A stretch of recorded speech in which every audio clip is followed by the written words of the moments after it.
Panorama bíblico número 5. Esclavitud y Moisés.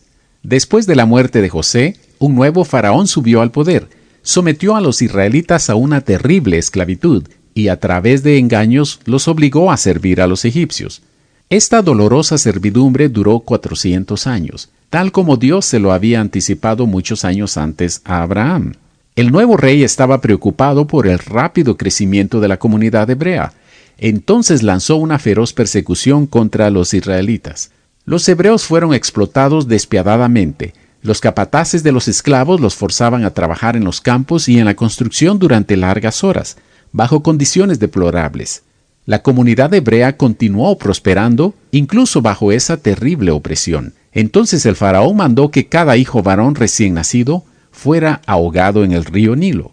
Realmente no sabemos cuántos miles de bebés fueron asesinados en ese tiempo. Dios había protegido a su pueblo de la hambruna en Egipto, pero nunca fue su propósito que ellos se quedaran ahí para siempre. Las dos razones por las que Dios los tuvo en Egipto todo ese tiempo fueron: número 1, la identidad de los israelitas debía ser preservada, por eso vivieron en una región apartada, sin mezclarse con los egipcios. Número 2, Dios estaba teniendo paciencia y no enviaba aún el juicio contra los habitantes de Canaán. El Señor le había dicho a Abraham muchos años antes: después de 400 años, tus descendientes regresarán aquí, ya que la maldad de los amorreos no ha llegado todavía a su colmo.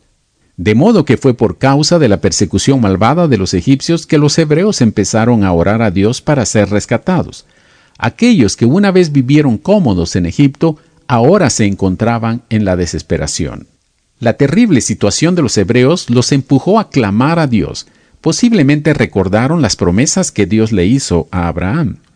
500 años después de que Dios se le apareció a Abraham y le prometiera una gran descendencia, ahora estos ya sumaban alrededor de 2 millones de personas, pero eran refugiados, no tenían ningún tipo de organización. Sin embargo, el tiempo había llegado y Dios ya tenía preparado el hombre que usaría para rescatarlos. Su nombre era Moisés. A los 3 meses de haber nacido, la mamá de Moisés lo escondió en un canasto y lo puso a orillas del río Nilo para salvarlo de la matanza. Con toda seguridad había orado a Dios para que este plan se llevara a cabo con buen resultado. La hija del faraón lo encontró y por la providencia divina, esta princesa pagó a la mamá de Moisés para que lo criara los primeros años de su vida, algo que era necesario para que Moisés aprendiera su identidad con el pueblo de Dios.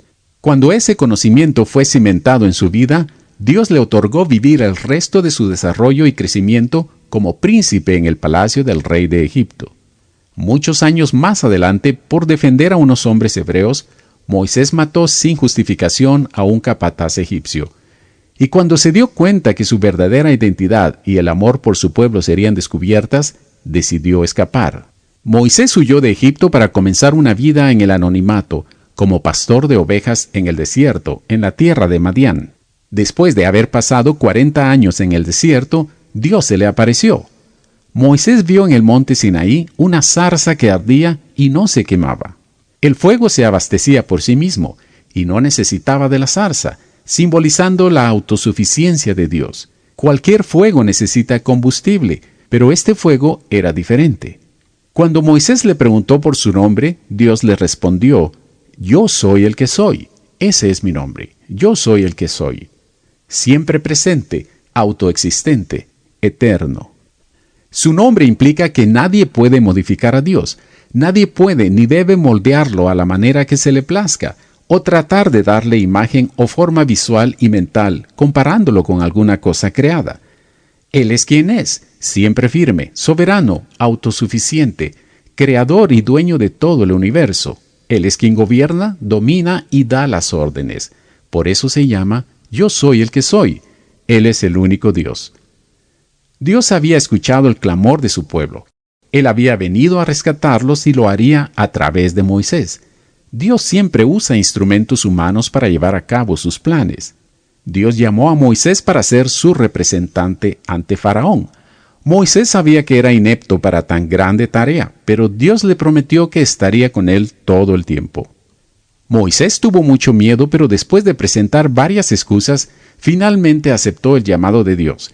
y con la ayuda de su hermano Aarón se fue a Egipto para hacerle frente a Faraón y cumplir la misión que Dios le había ordenado, liberar a su pueblo de la esclavitud. Preguntas. Número 1. ¿Por qué Dios permitió que los israelitas vivieran como esclavos en Egipto muchos años? A. Para que pudieran apreciar más a Dios cuando obtuvieran su libertad. B. Para preservarles su identidad y por la paciencia que Dios tenía hacia los amorreos. C. Dios quería que llegaran al punto de reconocer su dependencia en Él y pedir su ayuda. D. Dios los estaba castigando, ya que se habían olvidado de Él.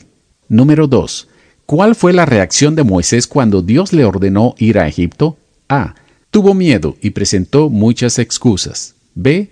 No quería porque se sentía defraudado y resentido con los israelitas. C. Estaba listo, ya que para este momento es que se había preparado en Egipto, muchos años atrás. D. Tenía mucho miedo porque pensaba que después de 40 años todavía lo andaban buscando para matarlo. Número 3. ¿Cuál fue el nombre que Dios le reveló a Moisés y qué significa? A. Shaddai, y significa Dios Todopoderoso. B. Elohim, y significa Dios de Abraham, de Isaac y de Jacob. C. Adonai, que significa el Señor. D. Yo soy el que soy, y significa autoexistente, siempre presente, eterno. Versículo. El clamor de los hijos de Israel ha venido delante de mí, y también he visto la opresión con que los egipcios los oprimen. Ven por tanto ahora, y te enviaré a Faraón, para que saques de Egipto a mi pueblo, los hijos de Israel. Éxodo 3, 9 y 10. Oración. Padre bendito, te alabo porque a pesar que eres el gran yo soy, autoexistente, autosuficiente, eterno y todopoderoso, eres también el Dios personal que tiene bondad, paciencia y misericordia. Así como escuchaste el clamor de los israelitas en Egipto, escuchas también nuestro clamor cuando estamos en desesperación y angustia. Gracias, Señor. Amén.